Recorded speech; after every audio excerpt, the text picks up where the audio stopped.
Here as we begin this morning bulletin with breaking updates coming in from Nepal, where the government has lifted the ban on social media apps after protests led by Gen Z turned violent on Monday, resulting in clashes with the police that led to the death of at least 19 protesters and injured over 400 others. Nepal's Minister for Communication, Information and Broadcasting, Prithvi Subba Gurung, has in fact announced that the government has withdrawn its earlier decision to ban social media sites. Here's more. गरेको निर्णयहरू सार्वजनिक गर्न चाहन्छु। आज मिति 2082 भदौ 23 गतेको दिन Gen Z युवाहरूको आह्वानमा काठमाडौँको नयाँ बानेश्वर लगायत देशको विभिन्न स्थानमा भएको प्रदर्शनका क्रममा मृत्यु भएका व्यक्तिहरूप्रति नेपाल सरकार गहिरो दुःख व्यक्त गर्दछ। सो क्रममा घाइते भएका व्यक्तिहरूको शीघ्र स्वास्थ्य लाभको कामना गर्दछ। यस घटनामा मृत्यु भएका व्यक्तिहरूको परिवारप्रति समवेदना व्यक्त गर्दै नेपाल सरकारले उचित राहत उपलब्ध गराउनेछ।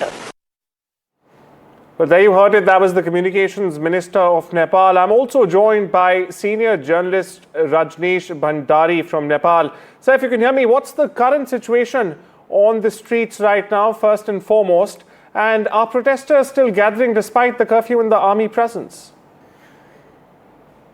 Arjun, a very good morning from Kathmandu, and I just saw like there have been a lot of updates overnight. The cabinet meeting held in the night, and they revoked the bans on social media, as we saw, the communication minister and the spokesperson saying that they are really sad with how the incident happened, and they also have expressed the condolences to the family members, and the government has also decided to revoke all the bans on social media. The home minister has resigned. I was at the ground zero till late night. Like what I saw at ground zero was there was heavy curfew at the area. And also, but just to take from your point there, Mr. Bhandari, is that curfew still in effect, or has it been lifted by the government?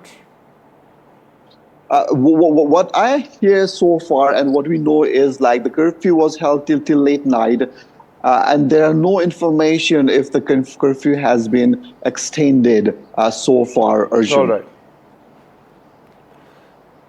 And also, how are security forces now responding to the crowds? You say there's no information of the curfew being extended beyond late last evening. How are the security forces now responding to the crowds, and have they are the numbers still growing, or have they dwindled? It's early morning to predict how things will unfold today right now, because as I see, like most of the Kathmandusis are still waking up at the moment. It's 6:16 local time right now out here. But what we know on the casualties and the injured people is that 19 people have died in the protest yesterday, 17 in Kathmandu and 2 outside Kathmandu. And what we know is that throughout Nepal, nearly 400 people were injured. That huge. All right, that was senior journalist Rajneesh Bhandari getting us the latest from ground zero in Nepal, where he says the curfew that was imposed late last evening, there's no clarity if it has been indeed extended.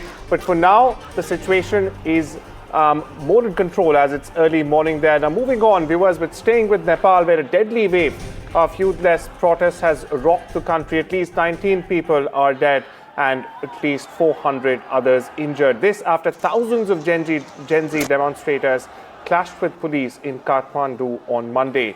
The unrest erupted after the government banned major social media platforms last week, around 24 of them at that, citing fake accounts and hate speech. But young people of Nepal, many still in school and in school uniforms, in fact, hit the streets demanding freedom and action against corruption. Not just the social media ban, they claim that they're fighting against the perpetual corruption in the country. Now, tensions peaked as protesters tried to storm parliament, prompting a citywide curfew and army deployment. Tear gas, rubber bullets and water cannons were also used to control the crowds. Now, under the pressure, the government has finally lifted the ban, but the youth say the fight for a better Nepal is far from over. Meanwhile, my colleague Aditya Raj Kaul gets the latest from ground zero. NDTV is reporting live from this particular location, which is the Civil Service Hospital of Nepal. This is where more than 100 of the protesters who were injured have been brought in. In fact, it was a deadly Monday for the youth in Nepal because more than 19 have succumbed to the injuries. They've been killed in clashes that have been reported all through in Kathmandu, Nepal. In fact, many more have been injured, more than 350 injured. You can see here many relatives have collected for their loved ones, waiting to see them and get first glimpse of what really happened. The local protesters here and youth are saying that this is a Gen Z protest, but the main demand is the resignation of the Prime Minister KP Sharma Oli, and also that the government should completely fall and there should be elections for a new vibrant government that can fight the corruption in the system. Apart from that, there has been also a social media ban that has been reported here.